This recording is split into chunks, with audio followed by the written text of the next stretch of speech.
you'll appreciate it. Russell regularly comes down here to explain what's going on in the world of politics. Super Tuesday, what does it mean? Well, as you can see from my cufflink, I'm wearing my Rubik's Cube, so it's a real puzzler, Pat. You mean to tell me that you decided to do that for one relatively ordinary joke? Yeah, pretty much. This morning. Yeah, that's all I got. Yeah, Okay. it's early. I was in Washington, D.C. last year, speaking of jokes, and oh my gosh, this is Super Tuesday is going to be an interesting day. If you believe all the polls that are out there, Donald Trump is on a roll and going to continue on a roll. Hillary Clinton is leading by big numbers in most of those states. So should the rest of the people just simply give up now? No, I hope not. I mean, does anybody have a chance of overtaking either one of those people? Well, I mean, if you ask the Rubio campaign or the Cruz campaign, No, or I'm the asking Kasich Russell campaign, Smoldon. well, they all believe they do. I think there are 500, almost 600 delegates available on Super Tuesday for the Republicans, about 1,000 for the Democrats.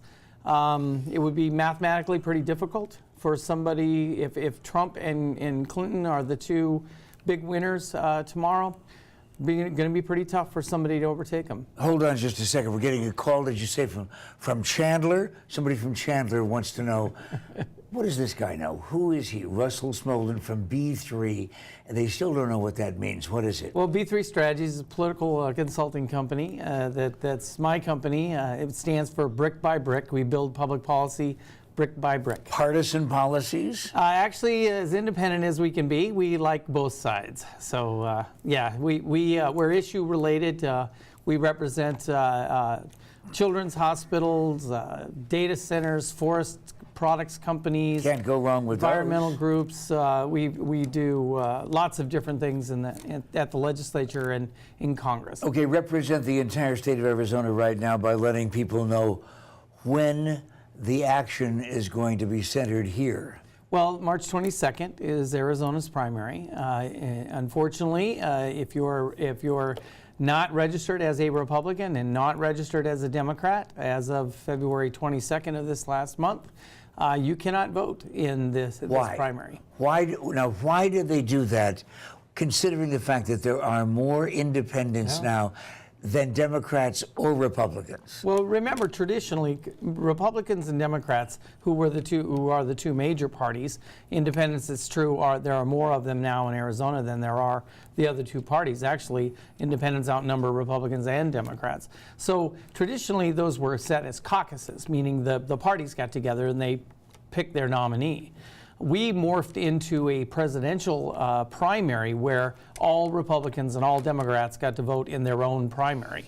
But they've never allowed independents to vote in those primaries. And so if you wanted to vote in one of those, you would have had to change your registration 30 days in front of the election, which is March 22nd. Okay, but that isn't some kind of hard and fast rule nationally. It didn't come out of the Constitution. No, correct. So, there are states who say, like the Green Party, you can be an independent, sure, or you can be a vegetarian, or whatever other part.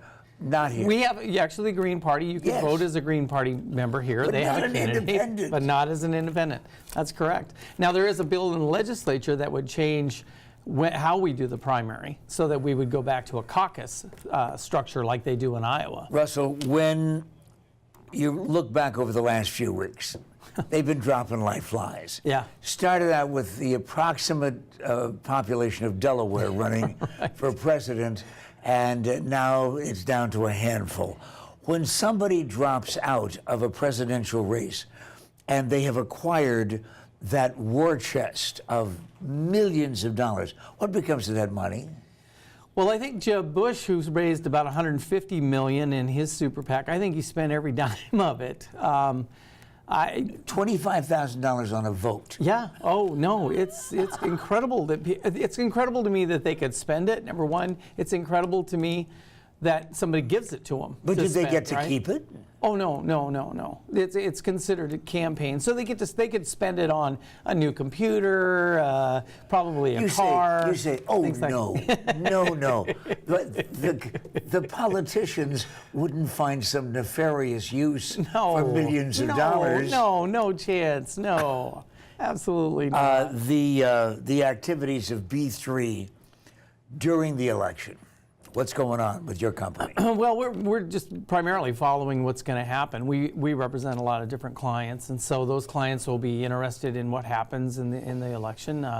The Donald Trump phenomena is an interesting one, politically speaking. After each one of the groups that he insulted, we thought, well, that's it for him, and he just continues to gain steam. So Why, when somebody does as many abrasive things as Donald Trump has done from the beginning, why is he leading the Republican Party? Well, I think I honestly think it's because there are a lot of pissed off people out there. There are a lot of people who are not happy with the current structure and the way it works, especially on the Republican side. We saw that in the Tea Party movement, 15 years ago, and so I think you're seeing that now. John McCain said a year ago he was scared to death of what was going to happen when these voters got to the polls because they're angry. Donald Trump doesn't like him either. No, it doesn't like him. Neither does Putin, apparently. But yeah, so come back and join us and explain the whole thing. Right? You got it. Most important thing is that whatever